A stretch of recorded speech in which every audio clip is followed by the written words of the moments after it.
Good morning, ma'am. My name is Yal Monica. I am from second year ECE A section. Today, I would like to explain about residues and poles.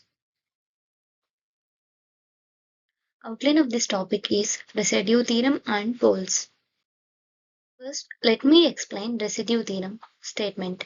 In complex analysis, the residue theorem, sometimes called Cauchy residue theorem, it is a powerful tool to evaluate line integral of analytic functions over closed curves. It can often be used to compute real integrals and infinite series. As well, it generalizes the Cauchy integral theorem and the Cauchy integral formula. The residue theorem should not be confused with special case of the generalized Stokes theorems.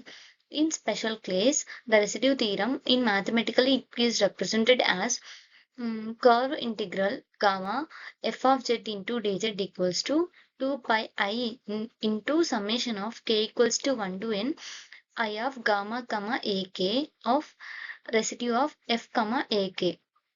If gamma is a positively oriented simple closed curve, if gamma comma ak is 1, if ak is in the interior of gamma and 0, if not, therefore integral curve integral gamma of f of z into dz equals to 2 pi I summation of residue f comma a.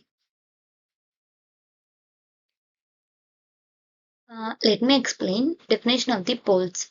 A pole is a type of isolated singularity. A complex function f of z has a pole of order m at a point z0. If m is the largest positive integer such that a minus m not equals to 0, where n is the coefficient in front of the term with power n in f of z dash Lorentz series. A pole of order 1 is a simple pole.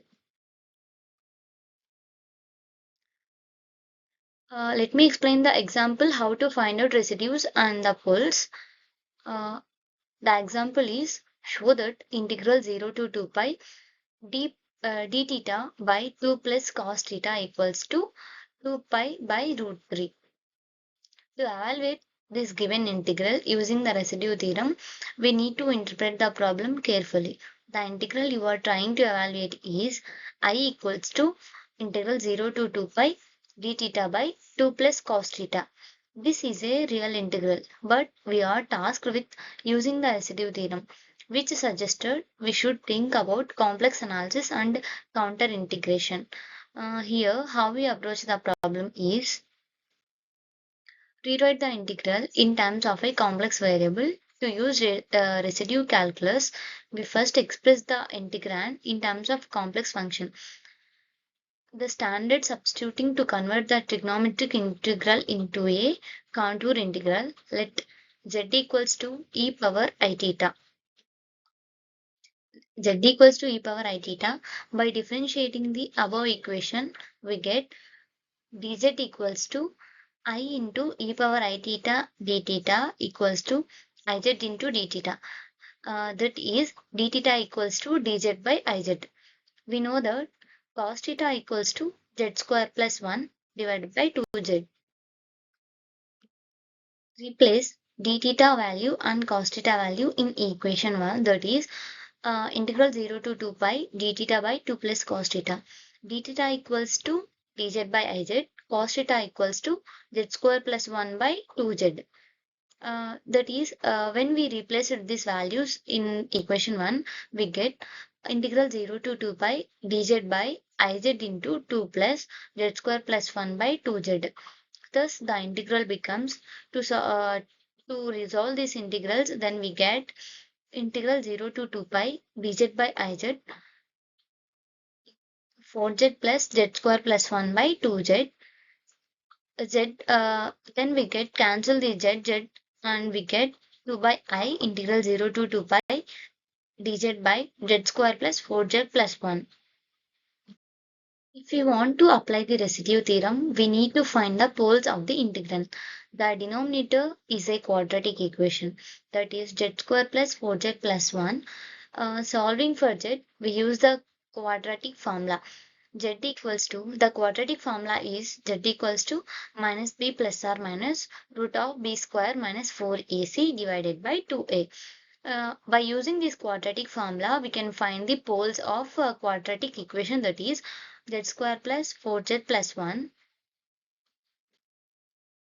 Simplifying the roots, a equals to 1, b equals to 4, c equals to 1. By applying these a, b, c values in quadratic equation, we get minus 4 plus or minus root of 16 minus 4 divided by 2.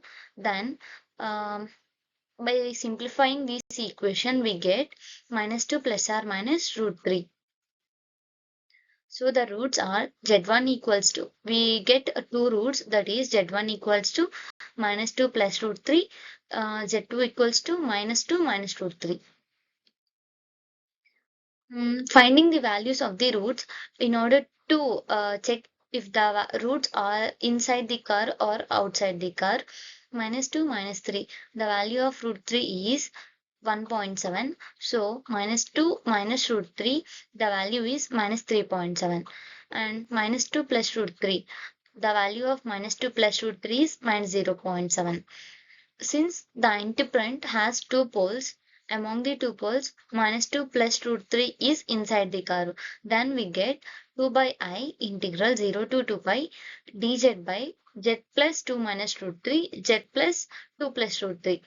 The poles are 2, but minus 2 plus root 3 is inside the curve. To calculate residues, put z minus a equals to, z minus a value is minus 2 plus root 3. By simplifying this, we get 2z plus 2 plus root 3. Z minus minus 2 plus root 3. Z plus minus 2 minus root 3. Residue at z equals to minus 2 plus root 3 is a simple pole. Residue at z equals to a, limit z tends to a, z minus a, f of z. By applying limit, limit z tends to minus 2 plus root 3, z plus 2 minus root 3, 1 by z plus 2 minus root 3 into z plus 2 plus root 3. By cancellation, we get 1 by minus 2 plus 2 are cancelled, then we get 1 by 2 root 3. Apply the residue theorem. By applying residue theorem, f of z into dz equals to 2 pi I into sum of residues. The residues are 1 by 2 root 3. So by applying residues in residue theorem, 2 pi I into 1 by 2 root 3. 2 get cancelled, pi, that is equals to, we get pi I by root 3. Hence proved. To show that integral 0 to 2 pi d theta by 2 plus cos theta equals to 2 pi into 2 pi by root 3. So we proved that 0 to 2 pi d theta by 2 plus cos theta equals to 2 pi by root 3. Thank you.